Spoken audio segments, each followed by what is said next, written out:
Human rights in Europe is the specialist subject of Jean-Paul Costa.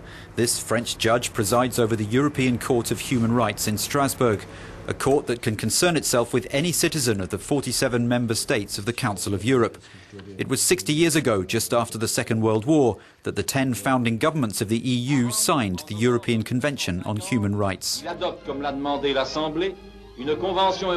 Since then, the Council of Europe has expanded, and with it the protection of rights and freedoms of Europe's citizens. Is the situation satisfactory now? What is the future of human rights in Europe? That's what Euronews wanted to ask Jean-Paul Costa. Jean-Paul Costa, bonjour et bienvenue sur Euronews. Jean-Paul Costa, welcome to Euronews. How would you describe the state of human rights in Europe right now, in late 2010? There has been some deterioration, primarily due to two phenomena. First, terrorist threats, which forced a security response from European governments. And also the economic and financial crisis, which means that many states now have economic and social priorities which are far removed from the protection of rights and freedoms. But still, overall, the picture is fortunately not too bad. And, in particular, there are no longer dictatorships in Europe and almost no internal or civil wars. And that is reflected in terms of human rights. It seems to be said more frequently that Europeans attach too much importance to human rights in international relations. What do you think? It is true that frequently European governments say we must highlight human rights, that countries outside Europe must protect human rights, must abolish the death penalty, etc. But in reality, where there are real economic, commercial or financial negotiations taking place, it's clear that these issues are not a priority. So I think actually it's the age-old problem in short-term international politics.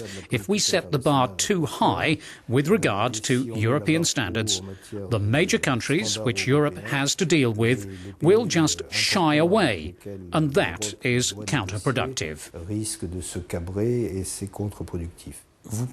You've presided over the European Court of Human Rights since 2007. What major issues has it dealt with in that time, and what's changed? More and more there are issues affecting biology, bioethics, in vitro fertilization, the problems of adoption or gay marriage. In the end, all these social problems that states have resolved more or less well at the national level increasingly end up in our court. And the second problem, which is also interesting, is the growing impact of religious issues, the relationship between religion and state. At the moment, we've rendered a judgment, for example, on the Islamic headscarf. In certain countries, there's going to be the problem of the burqa. We've already received petitions over minarets in Switzerland, which is being considered, but on which there's not yet been a judgment.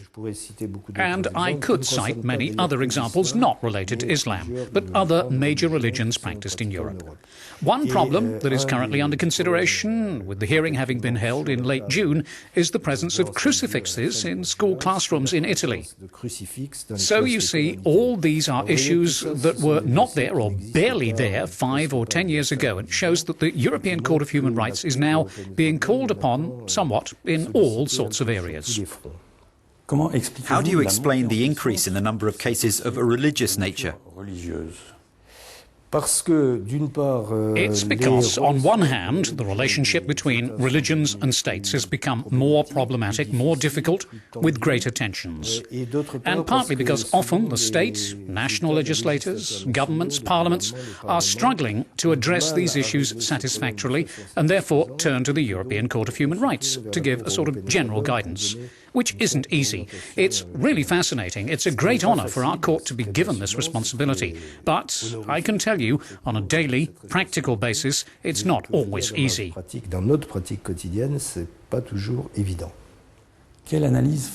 do you think about the EU's future accession to the European Convention on Human Rights? When it actually comes into force, since the Treaty of Lisbon has decided on the principle of accession and Protocol 14 of the Convention has confirmed that, there will still remain practical details to be established. Some significant legal problems need to be settled for it to be really in place. I think it will be good for all of Europe, for the 27 countries of the European Union, for the 47 countries of the Council of Europe, and finally for the 800 million Europeans who will be consolidated into a strong legal and judicial system. Are the European Convention on Human Rights and the Charter of Fundamental Rights of the European Union in competition or complementary?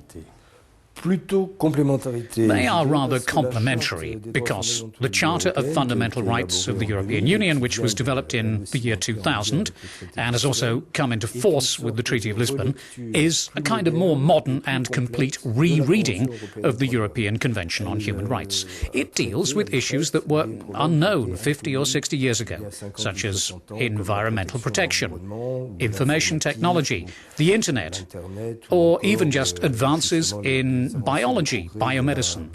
And it is also more complete because it covers some social rights that were not touched upon in the European Convention on Human Rights of 1950. So it is complementary. This does not necessarily mean that the European Court of Human Rights will be bound by the Charter of Fundamental Rights of the European Union, which is just for the 27 EU member states. But already we look to the Charter every time that it demonstrates an improvement in the protection of rights and freedoms. It's a source, a sort of soft law, because it's not, so to speak, mandatory or binding on our court, but it is a very interesting source of inspiration. We're currently marking the 60th anniversary of the European Convention on Human Rights. What do you think the Court's role will be in 60 years' time?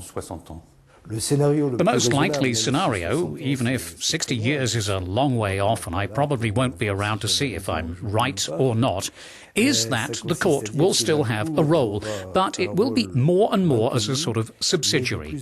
In other words, it will only rule on the major problems, and the states will, for the most part, take the legislative or legal measures to regulate most of the secondary questions with regard to rights and freedoms. That's the scenario that appears to me to be reasonably optimistic and reasonably plausible. Jean-Paul Costa, merci infiniment. Je vous en prie, monsieur.